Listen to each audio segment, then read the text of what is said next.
Hello, everyone. It's the Catholic CEO, Henry Kutarna. In today's episode in the Catholic Business Wisdom series, we're going to talk about subsidies. So, I want to leave you with a few thoughts on subsidies. I want to give you some examples of the kind of subsidies so that you're more aware of them as a Catholic business owner. And in the end, I want to give you a couple of to dos. Let's begin first by saying that a subsidy is money or a refund of some kind given to you as an individual or a business or an industry by someone in authority, like a government. It's a tool of economic policy. When you study the area of economic development, you'll find that the use of subsidies is not only a major tool, but a powerful tool. It influences a lot of things. It's done at the local level, it's done at the national level, certainly at the state or provincial level.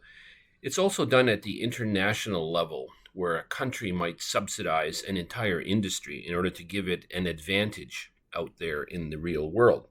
In one sense, a subsidy is an artificial device. It's really a step away from a free market economy where every business is competing with every other business and come what may. A subsidy is, in a sense, artificial in the sense that it's an intervention in the economy. It's an artificial step in an economy. But it is used widely because it makes a difference. In the local business that you're running, or in the industry segment that you belong to, or in the state that you live in, or the city, or the town, or the province, or the country, it matters greatly if your government subsidizes your industry or your particular company. It helps you make decisions and it gives you an advantage in the marketplace. I'm going to cover about a dozen different examples of subsidies just to keep your mind sharp on these things and to help you look out for subsidies that may help you in your business. So first of all, the idea of a tax break, a tax credit for a particular industry or for a particular region or for a particular time. A tax break is really a subsidy because it removes or reduces an obligation that you have. And so number one example is a tax break. And so anywhere you are, you can either find the existing tax breaks, or some industries and some businesses actually lobby for a tax break. They look for a way to get some money back on their tax obligations. So another example of a subsidy is rebates. Sometimes you will make a payment, you will pay your income tax, or you'll pay some fees or some charges, and then the body that's in authority over that situation will give you some money back. It's a rebate. You've heard of manufacturer's rebates. So you buy some sort of let's say you buy a new computer and you take delivery, the box comes and you open it up and there's a manufacturer's rebate coupon.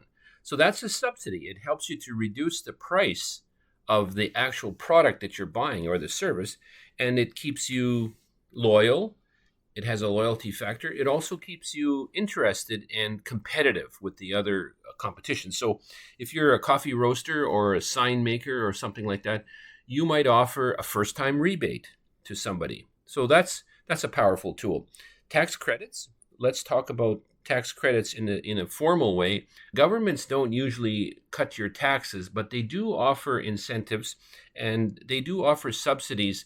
For example, in recent times, governments are giving people money for post-pandemic grocery rebates because of inflation.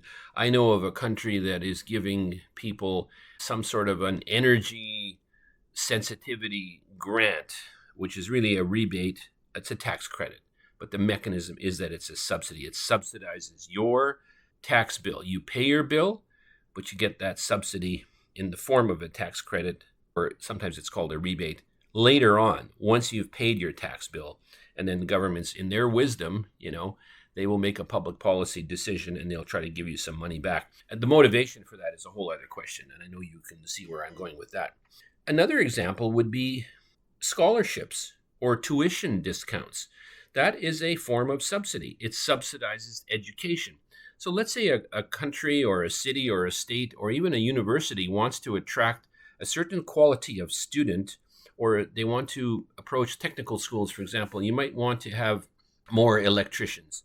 And so what do? You subsidize the tuition, or you give a lot of scholarships, or you move a lot of money into extra seats, and you maybe increase the capacity of your school so that you can attract more students and therefore graduate more people into the workforce. So it's an economic policy, but it's also an example of what we call a subsidy.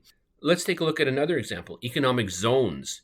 You might be familiar with this in your local city, a downtown revitalization program, a suburban revitalization program. Let's say a lot of factories have left your city, and so governments might want to reuse that land and possibly put in some development, commercial development, something like the big sports stadiums that often are brought into the inner part of cities.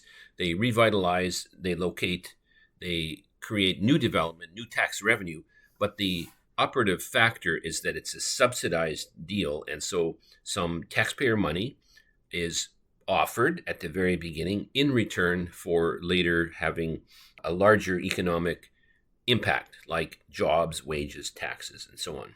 Agriculture, another example.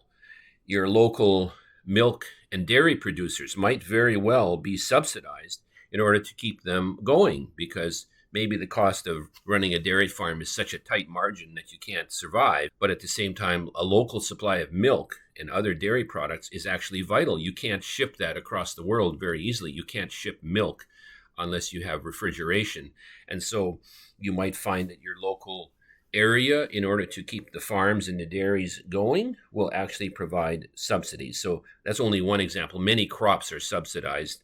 For example, there was in recent times, we had the crops that were used for fuels, biofuels. There were subsidies given to set up a biofuels plant or to sell, to produce the particular crop required and sell it to that plant.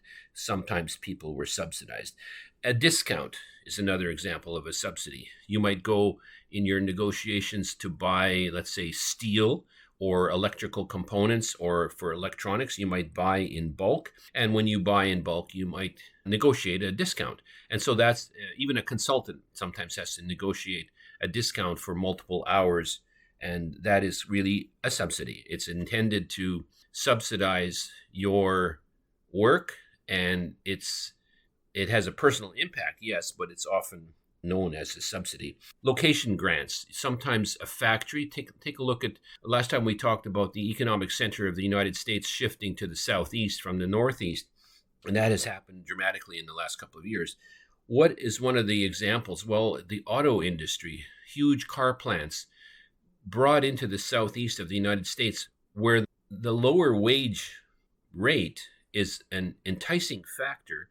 And what happened was that they offered tax incentives, including the promise of the lower wages, which they couldn't control necessarily, but they brought in all sorts of other inducements for the companies to move to the southeast, and so they did. And now we have population moving in, we have economic development happening, we have wages rising, yes, and we have tax revenue and all of the other benefits of commercial stimulus, like having a great selection of auto plants in your area.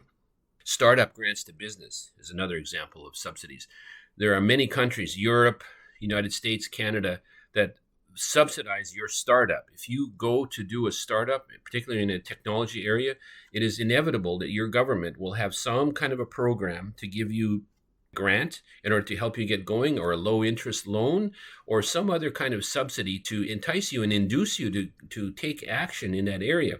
That's a form of a subsidy. Co-ops were probably the earliest examples of subsidies. They gave patronage dividends, where you would you'd buy, let's say, from your co-op grocery store, and you would, at the end of the year, they would do a calculation, and depending on the percentage of the total revenue you spent at that grocery store, you'd get a rebate, a patronage dividend, they called it. It's a fancy expression, but it's really a subsidy. It's intended to keep you loyal. And that's an example. Speaking of loyal, Loyalty programs, you have a credit card, you've got points, and you're collecting points, and you're anxious to use that credit card so that you can get the points and you can get the free travel or the free hotel or the free car rental or whatever it is that they're offering, or the vacation package. But what's the point of it? It's to get you to spend money on the credit card and therefore owe the interest, but at the same time, you're loyal. And the actual mechanism, when you boil it down, it's a subsidy. They're covering some of your travel expenses. They're giving some of the money that you spent or that you borrowed back to you for use in something different.